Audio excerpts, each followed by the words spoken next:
இது ஃபர்ஸ்ட் மலேசியாவின் செய்திகள் உங்களுக்காக.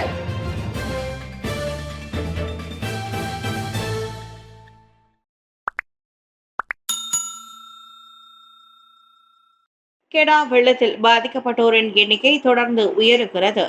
இன்று காலை வரை 8898 பேர் பாதிப்பு. கெடாவில் வெள்ள நிவாரண மையங்களில் தங்க வைப்போரின் எண்ணிக்கை இன்று காலை 8898 பதிவானது. அவர்களில் 2871 குடும்பங்களை சேர்ந்தவர்கள் ஆவர். நேற்றிரவு 8066 பேர் மட்டுமே அம்மையங்களில் தங்கியிருந்தனர்.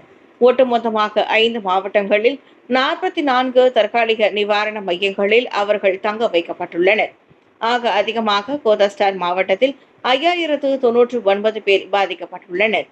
பென்டாங்கில் 1487 பேரும், குபாங் பாசுவில் 1382 பேரும், போகோக்செனாவில் 783 பேரும், பண்டார் பஹருவில் 147 பேரும் பிபிஎஸ் மையங்களில் தங்கியுள்ளனர். இவ்வேளையில் சுங்கை பாத்தா, சுங்கை அனாக் புகிட், சுங்கை கெடா உள்ளிட்ட 4 ஆறுகளில் நீர்மட்ட அபாயம் அளவில் இருப்பதாக இன்ஃபோ பாஞ்சர் அகப்பக்கம் தெரிவிக்கிறது. தேசிய மிருகக்காட்சி சாலையின் முன்னாள் தலைமை கால்நடை மருத்துவர் டாக்டர் வெள்ளையன் மாரடைப்பால் மரணம். தேசிய மிருகக்காட்சி சாலையான ஜூ நெகேராவின் முன்னாள் தலைமை கால்நடை மருத்துவர் இணை பேராசிரியர் டாக்டர் வெள்ளையன் சுப்பிரமணியம் மாரடைப்பால் காலமானார். அவருக்கு வயது 72.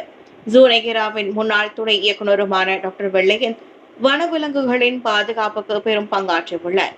கால்நடை மருத்துவத்திலும் அவரின் சேவை அளப்பரியதாகும். இந்தியர்களின் பொருளாதாரத்தை உயர்த்த வருகிறது மேலும் ஒரு புதிய முன்னெடுப்பு. டாக்டர் ஸ்ரீ ரமணன் தகவல். இந்திய உருமாற்று சமூகத்தின் பொருளாதாரத்தை உயர்த்தும் நோக்கத்தில் மடானி அரசாங்கம் மேலும் ஒரு புதிய திட்டத்தை அறிமுகப்படுத்த உள்ளது. அந்த புதிய முன்னெடுப்பு குறித்து விரைவிலேயே அறிவிக்கப்படும் என தொழில் முனைவோர் கூட்டுறவு மேம்பாட்டுத்துறை துணை அமைச்சர் டாக்டர் ஸ்ரீ ராமகிருஷ்ணன் தெரிவித்தார். அவ்வமைச்சின் கீழ் இந்தியர்களுக்காக ஏற்கனவே தெக்குன் நேஷனலின் கீழ் ஸ்பூமி கோஸ் பிக் திட்டம், பேங்க் ராக்யாட்டின் கீழ் பிரீஃப் ஐ இந்திய தொழில் முனைவோர் திட்டம், அமனா இக்தியார் மலேசியா நிறுவனத்தின் கீழ் தொடங்கப்பட்ட பெண் ஆகியவை வெற்றிகரமாக செயல்பட்டு வருவது குறிப்பிடத்தக்கது. ஸ்லாங்கூர் கூட்டரசு பிரதேச மலையாளிகள் சங்கம் ஏற்பாட்டில் 3வது முறையாக நடைபெற்ற ஓணம் பண்டிகை கொண்டாட்டத்தில் சிறப்பு விருந்தினராக கலந்து கொண்டு உரையாற்றிய போது அவர் இவ்வாறு சொன்னார். சனிக்கிழமை பட்டலிங் ஜெயா தோட்ட தம் மாளிகையில் நடந்தேறிய 2024 ஓணம் வண்ணலோ என்ற நிகழ்ச்சியில் மலையாள சமூகத்தினரோடு மற்ற இந்திய வம்சாவளியினர் மட்டுமின்றி மலாய், சீன நண்பர்களும் நிகழ்வில் பங்கேற்றது மலேசியர்களின் ஒற்றுமை உணர்வை புலப்படுத்துவதாக இருந்ததாக டாக்டர் ரமணன் மகிழ்ச்சி தெரிவித்தார். அறவே கடனை திரும்ப செலுத்தாமல் இருப்போருக்கு எதிராக நடவடிக்கையில் இறங்கும் PTPTN. தேசிய உயர்கல்வி கழகமான PTPTN இதுவரை அறவே கடனை திரும்ப செலுத்தாத 4,30,000 பேருக்கு எதிராக நடவடிக்கை எடுக்கவிருக்கிறது. அவர்கள் வைத்துள்ள கடன் பாக்கி மட்டும் 600 கோடி ரிங்கிட் என உயர்கல்வி அமைச்சர் டாக்டர் ஸ்ரீ சம்ரி அப்துல் காதிர் தெரிவித்தார். அவர்களின் பொறுப்பற்ற செயலால் PTPTN நிதி நிலைமை அபாயத்தில் இருப்பதாக அவர் சொன்னார். கடன் பாக்கி வைத்துள்ளோர்களில் சிலர் மேற்படிப்பை முடித்து சில தசாப்தங்கள் ஆகிவிட்டன. ஆனால் இன்றைய தேதி வரையில் 1 சென்ட் கூட அவர்கள் திரும்ப செலுத்தவில்லை. கடனை திரும்ப செலுத்துவதில் சிரமத்தை எதிர்நோக்கினால் பேச்சுவார்த்தைக்கு வருமாறு அழைத்தாலும் கண்டுகொள்வதில்லை என அமைச்சர் ஏமாற்றத்துடன் கூறினார். இவ்விவகாரம் அமைச்சரவை அளவில் ஆழமாக விவாதிக்கப்பட்டுவிட்டது. சம்பந்தப்பட்டவர்கள் மீது சட்ட நடவடிக்கை எடுக்கும் சாத்தியத்தையும் மறுப்பதற்கு இல்லை என ஜம்ரி கூறினார். தொடரும் குளோபல் சோதனை. புதிதாக 155 பேர் கைது, 186 பேர் மீட்பு. பெரும் சர்ச்சையில் சிக்கியுள்ள குளோபல் எக்வான் நிறுவனத்திற்கு எதிரான குளோபல் சோதனையில் புதிதாக 155 பேர் கைதான வேளை 186 பேர் மீட்கப்பட்டுள்ளனர். நேற்று காலை முதல் நாடு முழுவதும் மேற்கொள்ளப்பட்ட சோதனைகளின் போது கைதானவர்களில் 74 பெண்களும் அடங்குவர் என தேசிய போலீஸ் படை தலைவர் தான் ஸ்ரீ ரசருடின் ஹுசைன் தெரிவித்தார். குளோபல் எக்வான் நிறுவனத்துடன் தொடர்புடைய சமய பள்ளிகள், கிளினிக்குகள், வணிக வளாகங்களில் அச்சோதனை நடத்தப்பட்டது.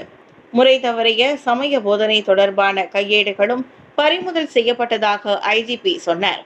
அதே சமயம் மீட்கப்பட்ட சிறார்கள் மற்றும் 11 வயதினரில் பிரம்பால் அழிக்கப்பட்டு வைரலான சிறுவனும் அடங்குவான்.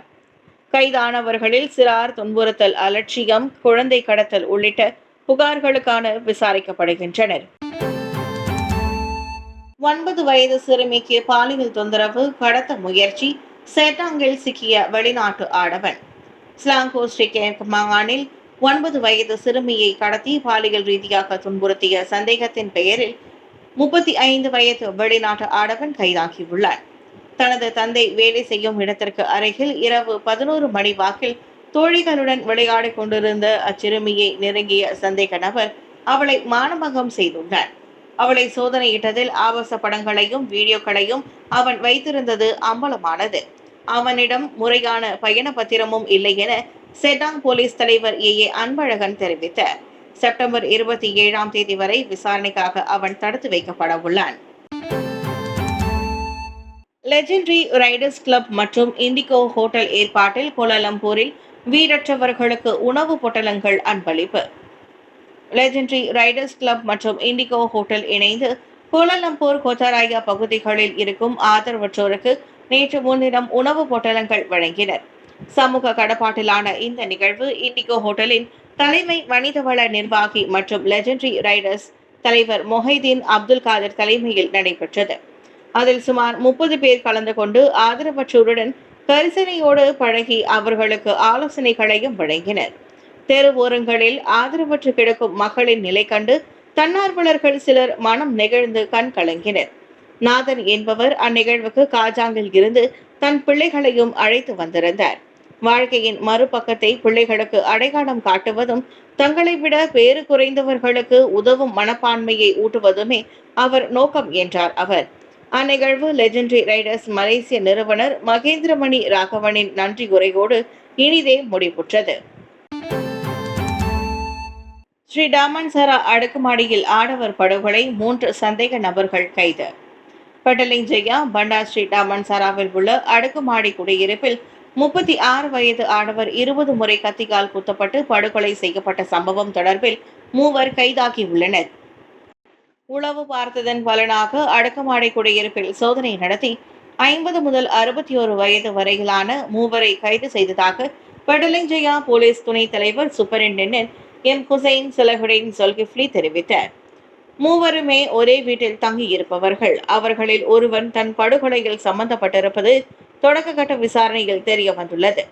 ஃப்ரீலான்ஸ் உட்கட்டமைப்பு வடிவமைப்பாளரான ஆடவரின் வீட்டுக்கு கொள்ளையடிக்க சென்றவன் அந்த சமயம் பார்த்து அவ்வாடவர் திரும்பி வந்ததால் அவருடன் கை கலந்துள்ளான். அதன் போது கத்தியால் சரமாரியாக குத்திவிட்டு அவன் தப்பி ஓடினான். போதைப்பொருள் குற்றம் உட்பட மொத்தமாக 23 குற்றப்பதிவுகள் கொண்ட 3 விசாரணைக்காக 6 நாட்கள் தடுத்து வைக்கப்பட்டுள்ளனர். பெர்சியாரான் மெனான்டியில் தனியாக வசித்து வந்த அவ்வாடவர் திங்கட்கிழமை அதிகாலை வயிறு, கை, மணிக்கட்டு, தலை உள்ளிட்ட இடங்களில் 20 கத்திக்குத்து காயங்களுடன் இறந்து கிடந்தார். விசாவை புதுப்பிக்க செலுத்திய 14,200 ரிங்கிட் மோசம் போனது. வங்காளதேச தொழிலாளர் போலீசில் புகார். விசாவை புதுப்பிப்பதற்கான கட்டணமாக வங்காளதேசி ஒருவர் செலுத்திய 14,000 ரிங்கிட்டை வெளிநாட்டு தொழிலாளர்களை தருவிக்கும் முகவர் நிறுவனத்தை சேர்ந்த 2 பணியாளர்கள் மோசம் செய்திருக்கின்றனர். சலாஹுதீன் என மட்டுமே தம்மை அடையாளப்படுத்திக் கொண்ட 34 வயது ஆடவர் 2013ஆம் ஆண்டிலிருந்து மலேசியாவில் கட்டுமான தொழிலாளியாக வேலை செய்து வருகிறார். முறையான பயண பத்திரத்தை வைத்துள்ள அவ்வாடவர் வேலை விசா காலாவதியாகும் போதெல்லாம் சம்பந்தப்பட்ட முகவர் நிறுவனத்தின் வாயிலாக அதனை புதுப்பித்து வந்துள்ளார். ஆக கடைசியாக கடந்த ஆண்டு ஜூன் மாதம் விசாவை புதுப்பிக்க வேண்டி மீண்டும் அந்நிறுவனத்தை நாடினர். 2023 ஜூனிலிருந்து இவ்வாண்டு வரை மொத்தமாக 14,200 ரிங்கிட்டை ரொக்கமாகவும் வங்கி கணக்குக்கும் மாற்றியும் அந்நிறுவனத்தின் பணியாளரான இருவரிடம் அவர் செலுத்தியுள்ளார். ஆனால் புதிய விசா எப்போது கிடைக்கும் என அவ்வாடவர் கேட்கும் போதெல்லாம் இருவரும் பல்வேறு காரணங்களை கூறி அவரை அலைக்கழித்தனர். ஒரு கட்டத்தில் அவரின் கடப்புதல் காணாமல் போய்விட்டதாகவும் சாக்குப்போக்கு கூறியுள்ளார். சந்தேகத்தில் அந்நிறுவனத்தை தொடர்பு கொண்டு கேட்டால் இருவரும் வேலைக்கு வராமல் காணாமல் போய்விட்டதாக பதில் வந்துள்ளது. தனது சேமிப்பு பணமும் நண்பர்களிடம் கடனாக வாங்கிய பணமும் இப்படி ஏமாற்றப்படும் என தான் நினைக்கவில்லை என தனது போலீஸ் புகாரில் சலாஹுதீன் கூறினார்.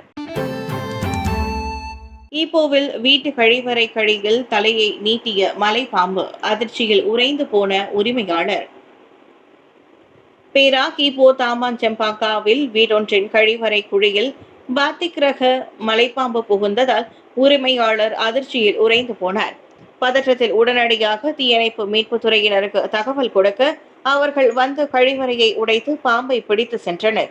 கழிவுநீர் குழாய் வழியாக வந்திருக்கலாம் என நம்பப்படும் அந்த மலைப்பாம்பு விஷமில்லாதது என தீயணைப்பு மீட்புத்துறை உறுதிப்படுத்தியது.